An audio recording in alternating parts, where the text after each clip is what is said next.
Breaking news చూస్తున్నాం. తిరుమలలో శ్రీవారి భక్తులకు కుచ్చుటోపి పెట్టింది ఓ ట్రావెల్ ఏజెన్సీ. విఐపి దర్శనం చేయిస్తామంటూ మోసం చేసిన ట్రావెల్ ఏజెన్సీ భక్తుల దగ్గర నుంచి 1,25,000 రూపాయలు కాజేసింది.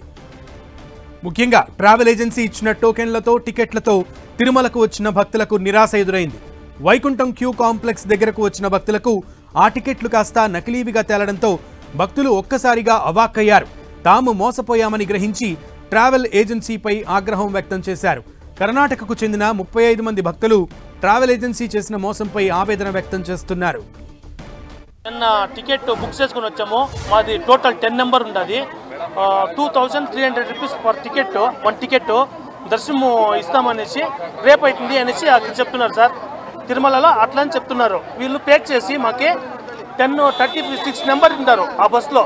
ఆ బస్సుని ఇంకా తీసుకొచ్చేసి ఇక్కడ దర్శనం పోవాలంటే 10,000 ఇస్తామంటే కూడా అది కూడా లేదు. దర్శనం అంతా ఫాట్ చేస్తున్నారు సార్. ఫ్రాక్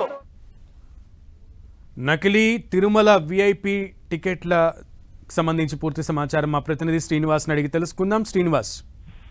సునీల్, కర్ణాటకకు చెందిన వీళ్ళంతా కూడా దాదాపుగా 35 మంది భక్తులు అక్కడ ఒక ట్రావెల్ ఏజెన్సీని సంప్రదించారు. అంటే శ్రీవారి దర్శనం కోసం సంప్రదించగా వాళ్ళు సులభంగా విఐపి దర్శనం కల్పిస్తామని చెప్పి దాదాపుగా వాళ్ళ దగ్గర నుంచి 1,25,000 రూపాయలు వసూలు చేసుకుని నకిలీ టికెట్లు అనేటివి వాళ్ళకి కట్టబెట్టారు. వాళ్ళంతా కూడా తిరుమల వరకు ఆ ట్రావెల్ ఏజెన్సీనే చేరవేసింది. అయితే క్యూ కాంప్లెక్స్ లోకి వెళ్లేటప్పుడు అక్కడున్న సిబ్బంది వాటిని నకిలీ టికెట్లని చెప్పడంతో వాళ్ళు ఒక్కసారిగా కర్ణాటకకు చెందిన భక్తులు అవాక్కైపోయిన పరిస్థితి.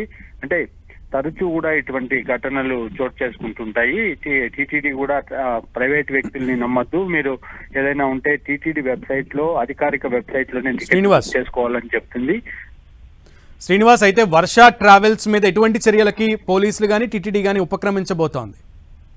అంటే ఈ వర్ష ట్రావెల్స్ మీద ఇప్పటికే భక్తులు ఫిర్యాదు చేశారు. తిరుమలలోని విజిలెన్స్ అధికారులు కూడా దీన్ని పోలీసులకి కేసు అప్పగించడం జరిగింది. దీని మీద ఫర్దర్ గా అయితే ఎంక్వైరీ జరుగుతుంది. మొత్తంగా ఈ వర్ష ట్రావెల్స్ అనేది ఎప్పటి నుంచి భక్తుల్ని మోసగిస్తోంది, అసలు ఎంతమందిని మోసగించారన్న కోణంలో కూడా దర్యాప్తు చేసి వారి మీద చర్యలు తీసుకోవడానికి ఇటు టీటీడీ అటు పోలీస్ డిపార్ట్మెంట్ కూడా సిద్ధమవుతుంది. సునీల్. ఓకే శ్రీనివాస్.